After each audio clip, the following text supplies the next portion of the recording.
El profesor del siglo XXI ha de preparar a sus estudiantes para un futuro incierto. Mark Prensky. Que la educación necesita una revolución, nadie lo duda. Las innovaciones que vivirá el mundo educativo acabarán desmontando todo el sistema que hoy en día forma a los ciudadanos en las escuelas e institutos.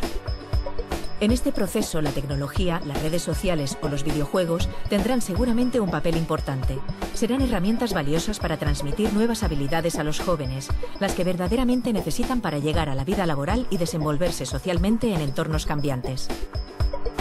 Hoy en Redes, Eduardo Punset entrevista a Mark Prensky, un experto en la educación del futuro, un hombre rompedor y creativo en la empresa de reformar las aulas y los sistemas educativos actuales.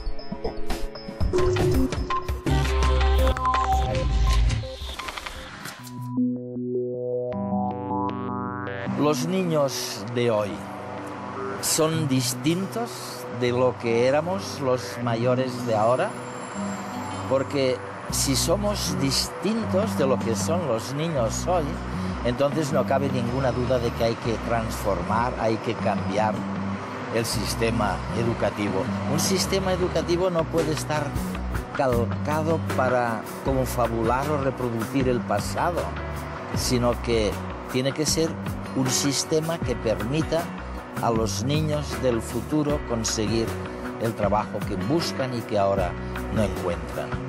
Una de las cosas que veremos en este programa de Redes es que para conseguir esto hace falta adquirir nuevas habilidades, nuevas competencias. Desde luego conocer los ordenadores y los videojuegos muchísimo mejor de lo que los conocíamos nosotros.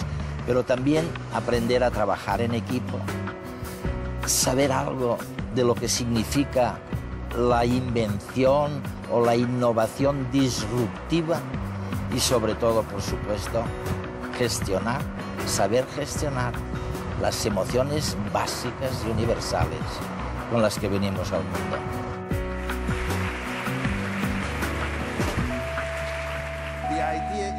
Lo que llama nuestra atención como adultos no siempre es lo que llama la atención de nuestros hijos y de los jóvenes, y es algo que tenemos que tener en cuenta.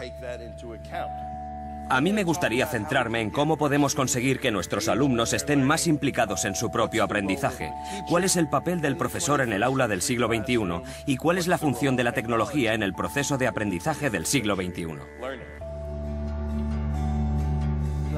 Eres famoso por muchas cosas, pero una que la gente no ha olvidado es que un día se te ocurrió decir que los ordenadores y los videojuegos no son tan malos como se dice.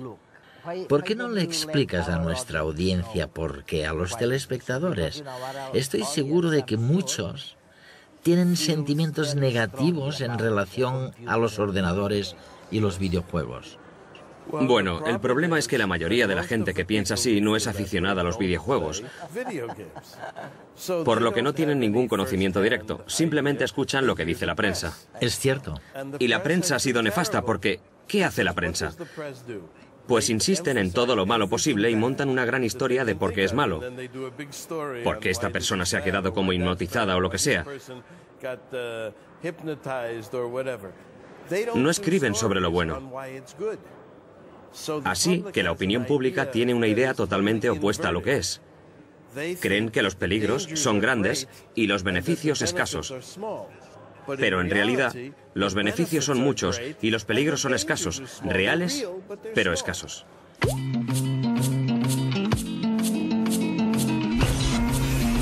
Los videojuegos son una forma de diversión que nos proporciona alegría y placer. Dan intensidad a nuestra vida, nos absorben y enredan porque nos implican apasionadamente. Los videojuegos son conflicto, competición, reto y oposición. Pero tienen reglas, lo que nos proporciona estructura y disciplina, y unos objetivos que nos dotan de motivación. De esta manera, sin darnos cuenta, nos presentan los resultados y las consecuencias de nuestros actos, ayudándonos a aprender sin aprender con la práctica y la repetición. La recompensa es poder pasar de nivel. Los videojuegos son interactivos. Con ellos hacemos algo, como correr, bailar, jugar al tenis o qué sé yo. Y también, a veces, nos enseñan a cooperar con los demás, que entran a formar parte de nuestro grupo social. Agudizan nuestra creatividad e ingenio, con pruebas a resolver y problemas de estrategia. Y cuando su historia nos toca la emoción, ello nos garantiza que no olvidemos lo aprendido.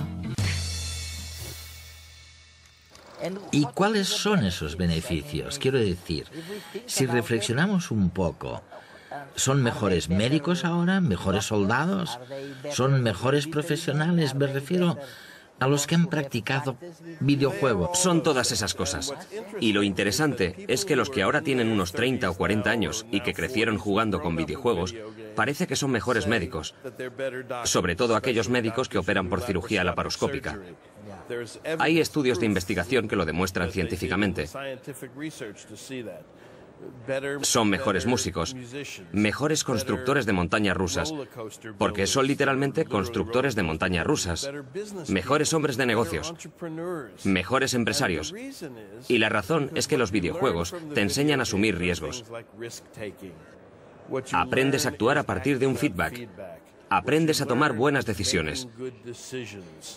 Este tipo de cosas que luego transmitimos a todas nuestras profesiones. Los que juegan con ordenadores y videojuegos parecen como muy taciturnos, parecen reservados. Me pregunto si de alguna forma podemos aprender a conocerlos mejor. Dicho de otro modo, si podemos utilizar los ordenadores y los videojuegos para relacionarnos mejor con ellos. Es algo que durante mucho tiempo no hemos hecho. Creo que fue una oportunidad perdida. Siempre lo he pensado. Conseguir que los padres y sus hijos jugaran al mismo juego, cada uno con distintas habilidades adaptadas a su edad. Empezamos un poco con la Wii. Los de Nintendo sacaron la Wii y diseñaron deliberadamente un juego al que pudieran jugar juntos abuelos, padres e hijos. Y pienso que tienes toda la razón, es lo que debería pasar.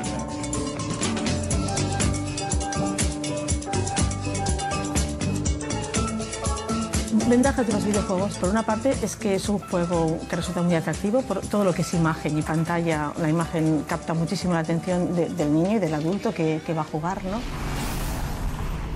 Cada vez son más realistas, cada vez las imágenes y la calidad son más buenas, por lo tanto realmente es fácil meterte en un mundo imaginario y desarrollarte en él, ¿no? Con que te diviertes, con que te gusta, con que la propuesta, el reto que te suponen está muy pensado para ti. Hay siempre muchos niveles, muchas formas diferentes de acceder a ese videojuego, te permite mucho personalizarlo a tu gusto, y todo eso hace que realmente tu capacidad de paciencia o de tozudez para resolver un reto se incremente mucho más que con otro tipo de juegos que seguramente te aburrirías o los abandonarías antes, ¿no? Eso sería parte de las ventajas, ¿no? También permiten comunicación entre niños y niñas que están lejos, que no se ven, ¿no? Y que por tanto a veces, hoy en día, ¿no? Que a veces les cuesta tanto a los niños poderse encontrar para jugar, ¿no? El videojuego te permite un espacio-tiempo en donde poder jugar con otros aunque no los tengas cerca, ¿no? ¿Te gustaría conocer lugares nuevos, gente distinta? Vamos, sígueme hacia un lugar donde jamás has estado. Los niños se van a encontrar que justo en aquello que están aprendiendo en el colegio, pues es con lo que se les propone jugar. Pero además no jugar solamente repitiendo actividades, mini ejercicios, por decirlo así, ¿no? Sino que entren en un mundo virtual en las islas de Narava, en donde se les propone una serie de misiones, una serie de retos. Y para superar esos retos has de saber una serie de cosas. Si no las sabes, has de saber buscar esa información, has de preguntar o simplemente has de utilizar una serie de competencias para poder desarrollarlas, ¿no? Y siempre con esos valores que decíamos, ¿no? Pues valores de civismo, de solidaridad, de entender al otro, de empatía, ¿no? Valores de tolerancia, de paciencia, de comprensión, ¿no?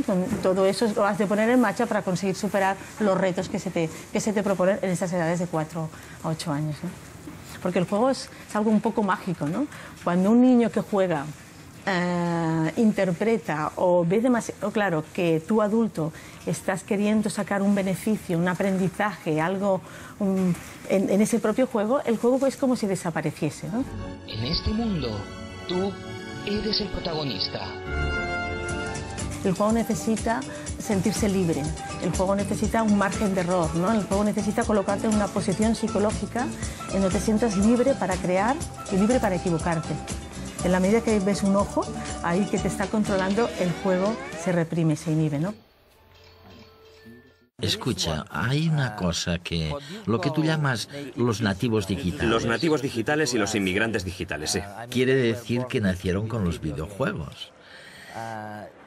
Se calcula que pasan algo así como 5.000 horas leyendo a lo largo de toda su vida. Y quizás unas 10.000 horas jugando con videojuegos. La cifra de nuestra generación indica algo totalmente distinto, ¿verdad? ¿Tiene esto algún significado o supone algún resultado concreto para nuestro futuro profesional? Bueno, yo he hecho esos cálculos que son aproximados.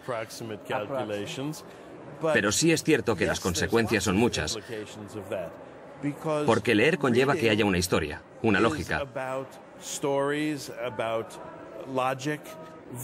Mientras que los videojuegos nos hablan de interacción, respuestas rápidas, resolución de problemas. Es importante que todos los padres entiendan esto. Un videojuego no es más que un gran problema que cuesta 50 euros. Y a los chicos les gusta resolver esos problemas. Si lo pensamos bien, si se tratara de problemas que les plantearan en el colegio, los padres estarían encantados. Es posible que los niños inviertan meses o una hora en resolver el problema. Y cuando lo consiguen, deberíamos felicitarlos en lugar de decirles que dejen de jugar.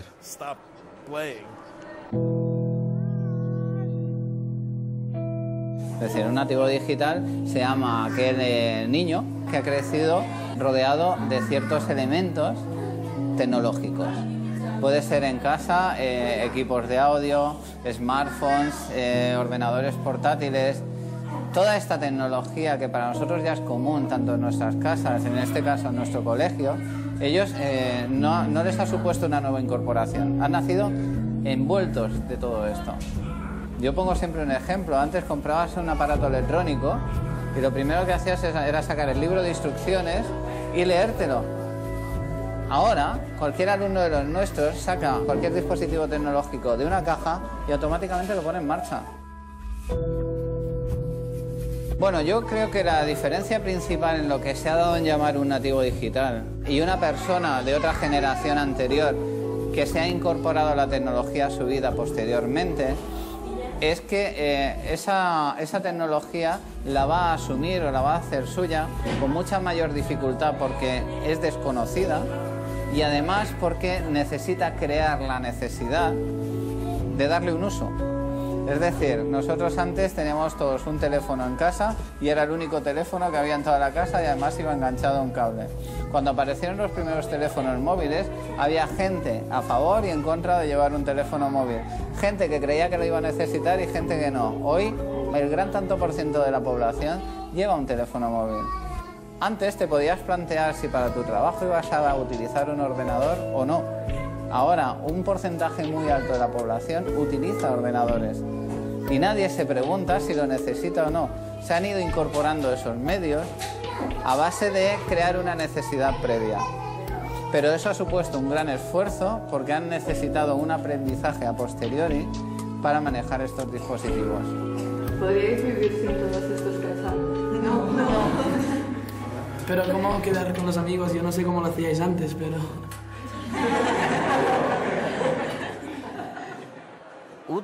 ¿Traduciría lo que estás diciendo correctamente si dijera que experiencias diversas comportan estructuras cerebrales diferentes? ¿Y que la estructura cerebral de alguien que ha crecido con los videojuegos es diferente de la del que no lo ha hecho? ¿Que es distinta? Bueno, sin duda es verdad lo que dices, pero lo que todavía no sabemos es cómo y qué significa. Hasta la fecha, nuestros conocimientos sobre el cerebro son todavía muy escasos en ese campo. Lo que sí sabemos es que, independientemente de cuáles sean, las experiencias que vivimos influyen en nuestro cerebro. Así como los músicos tienen cerebelos de mayor tamaño, si repetimos algo una y otra vez, esta repetición influirá en nuestra capacidad de hacerlo. Los aficionados a los videojuegos suelen tener mejor visión periférica, muestran una mayor concentración visual, quizás tengan mayores habilidades para la resolución de problemas, no lo sabemos. Es fantástico, ¿no? En cualquier caso, sí sabemos, porque se han hecho estudios sobre este tema, que los taxistas de Londres tienen un hipocampo de mayor tamaño que cualquier ciudadano medio de la ciudad. Y debido justamente a Tienen este que aprenderse esfuerzo, todo eso, sí. tienen que aprenderlo de memoria. Hay otra cosa que preocupa mucho a la gente, ¿sabes? Tienden a decir, bueno, los nativos digitales tienen tantas pantallas, la pantalla del vídeo, la del teléfono, la del ordenador, que son incapaces de mantener la atención. No saben concentrarse en un problema único. ¿Qué opinas de esta opinión? ¿Es verdadera? ¿Es errónea? ¿Por qué pasa? No creo. Pienso que se pueden dar distintas respuestas a esta pregunta. Creo que no es una pregunta fácil. En primer lugar, lo más importante para una persona joven, igual que para una persona mayor, es la atención. La gente que presta atención a muchas cosas distintas a la vez ha aprendido a dividir su atención y por eso comentan, vale, no necesito centrarme únicamente en esto porque puedo hacerlo igual. Hemos llevado a cabo experimentos en ese sentido. Uno famoso es aquel en el que hay unos niños que ven la televisión solos. Se trata de niños pequeños. Y otros que ven la televisión, pero estando delante de un videojuego. Los niños que están delante del videojuego juegan, pero tanto unos como otros saben perfectamente qué está pasando en la televisión. Porque la mayoría de las cosas no requieren toda nuestra atención. Lo que requiere toda nuestra atención es el tiempo o las urgencias, porque se produce una gran descarga de adrenalina y la adrenalina nos exige que nos centremos. Pero en la mayoría de los casos, la gente lee varios libros a la vez, hace distintas cosas a la vez, piensa en varias cosas simultáneamente, quizás escucha música, puede que conduzca escuchando la radio, muchas cosas. Nuestro cerebro es muy poderoso y creo que es una idea muy equivocada pensar que tenemos que centrarnos únicamente en hacer una cosa a la vez.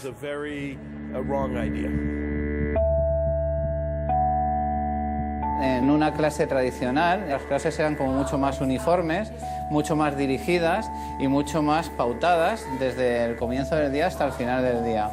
La incorporación de la tecnología lo que ha permitido ha sido una atención a la diversidad enorme en el aprendizaje dentro del aula.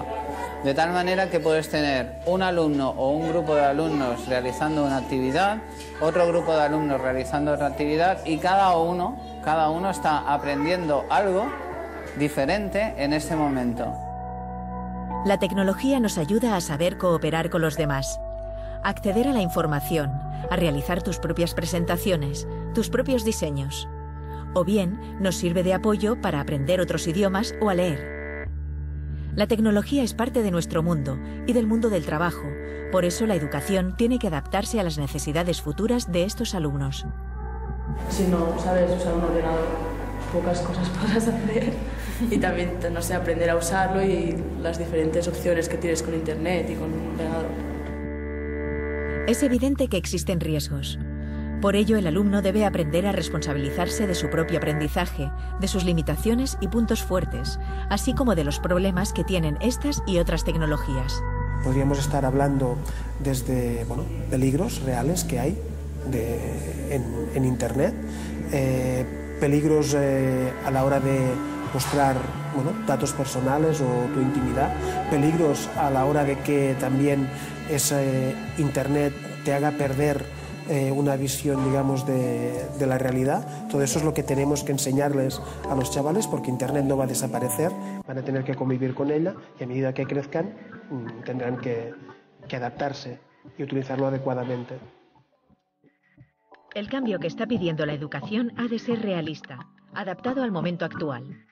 necesitamos pensar en un cambio en el sentido de crear un nuevo proyecto pedagógico distinto que nos permita la aplicación de la tecnología en esa enseñanza individualizada, en esa aparición de nuevas emociones, en el trabajo de las inteligencias múltiples. No podemos estar con métodos del siglo XIX en aulas del siglo XXI. Y el gran reto es formar y preparar a nuestros alumnos probablemente para profesiones que todavía no conocemos. Escribiste algo así en algún sitio.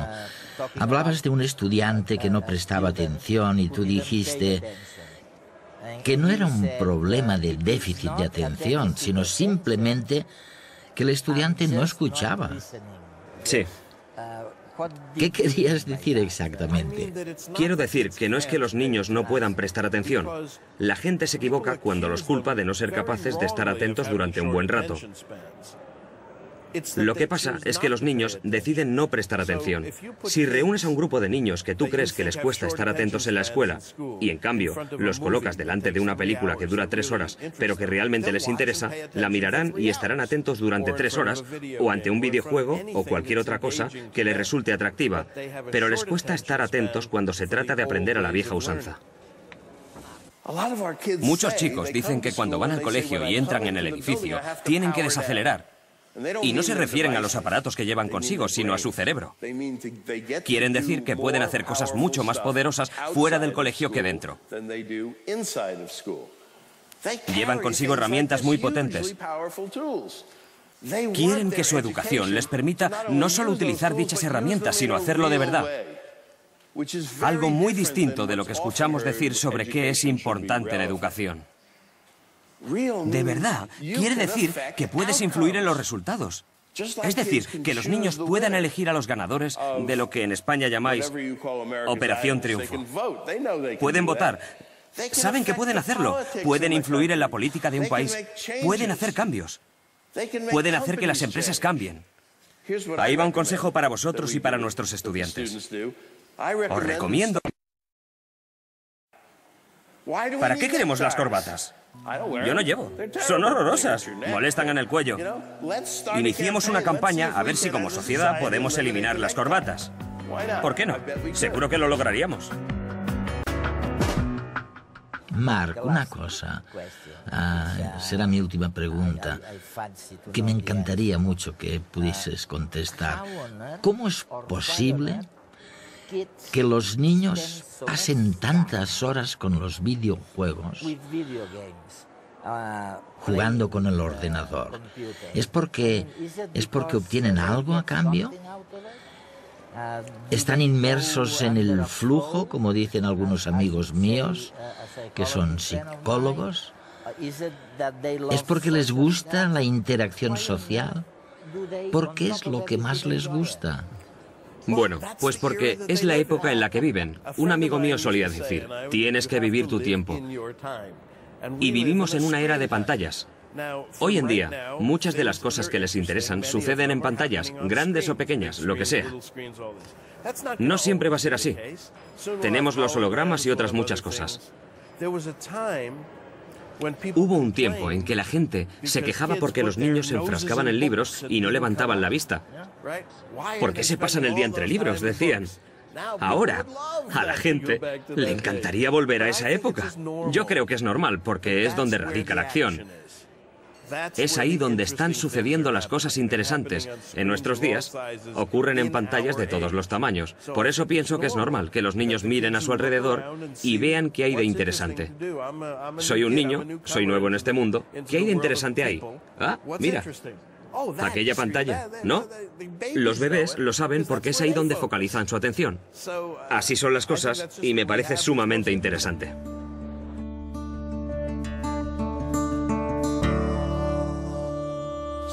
El deber de las escuelas, en mi opinión, es motivar a los chicos.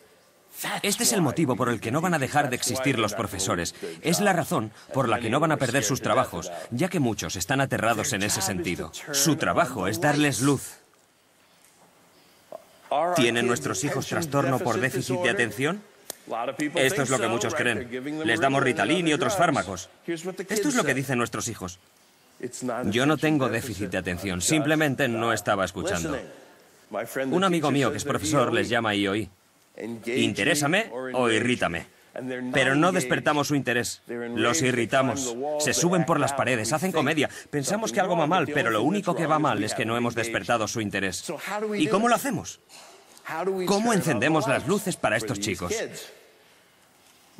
Yo creo que la mejor forma es con aquello que les apasiona.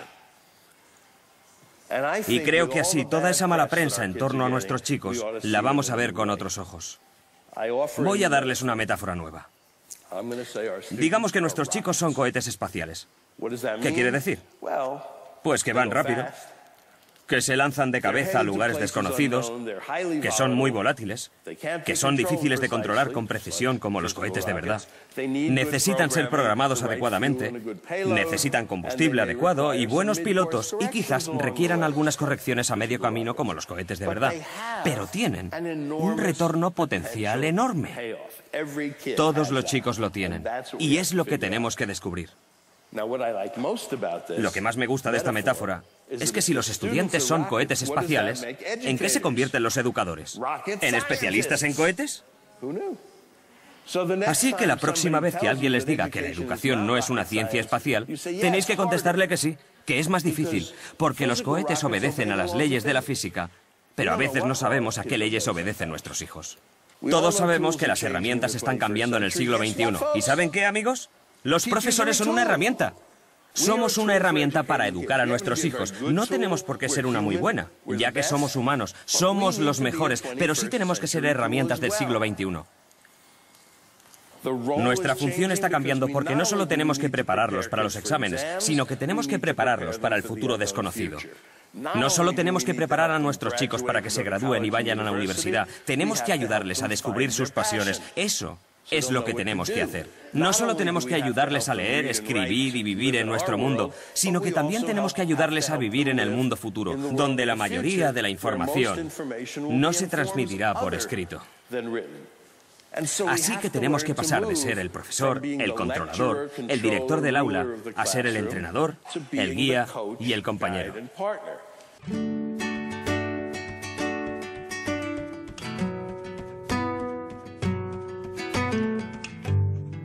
Yo no creo, sinceramente, que haya un descubrimiento mayor que el que se está haciendo en estos meses, en estos años.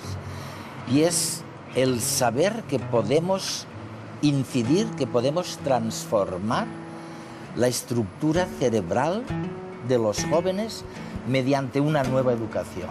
Y hemos descubierto otra cosa impresionante, es que ahora sabemos cuándo existe, cuándo se abre la ventana crítica. Sabemos que lo que no hayamos conseguido cuando los niños alcanzan los 6, 7, 8 años, no diría que es inútil seguir insistiendo, pero sí que se ha perdido la única y la gran oportunidad.